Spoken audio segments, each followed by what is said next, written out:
Magandang araw at welcome to my YouTube channel. So dito po guys, ang ating paksa for today's video ay naaayon dito sa ating thumbnail na kung saan po ay makikita po natin ang isang komento at kaganapan sa birthday na pasilip po ni Kalinga Prab sa kanyang Facebook page. So dito po ay nasabi nga ni Kalinga Prab sa kanyang caption na ang original prinsesa ng Team Kalingap. So ano yun? Sino yun?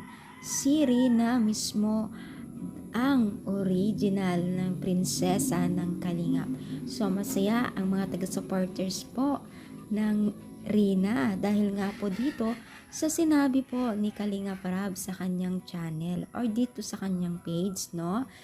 Totoo yan guys, ito kasi si Rina ay unang prinsesa. So, nakilala po ang Team Kalingap na may prinsesa din po na walang iba kundi si Rina.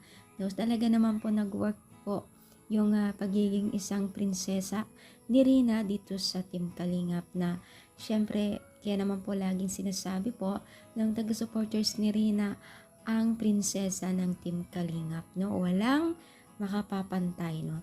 Syempre ito guys talagang tinuring din po kasi ni Kalinga Prab itong si Rina na bilang isang bunso or kapatid na babae na talaga naman pong hindi po natin matatawaran ang kanyang paglingap kay Rina, no?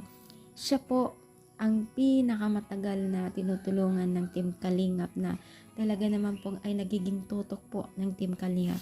Usually guys, meron naman pong mga ibang tinutulungan ngayon na mas nauna pa rin kay Rina hanggang ngayon, pero si Rina ay iba ang kanilang pagtutok, no? Dahil syempre si Rina ay hindi pa po talaga maayos at talagang marami pa pong nagsusubaybay sa kanya, especially po yung taga-supporters po ng Rina, no?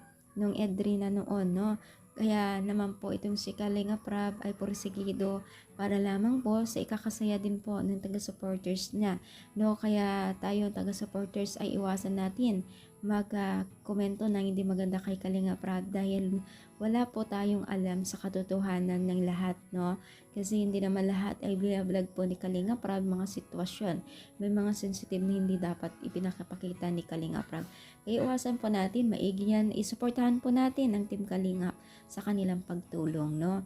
So, ano nyo masasabi? Dahil nasabi po ni Kalinga Prab, ang unang prinsesa sa pasilip niya sa birthday ni Erica. I-comment down po dito sa baba. At sana huwag tayong magsawang suporta kay Rab at Kuya Bal. Thank you so much and God bless po.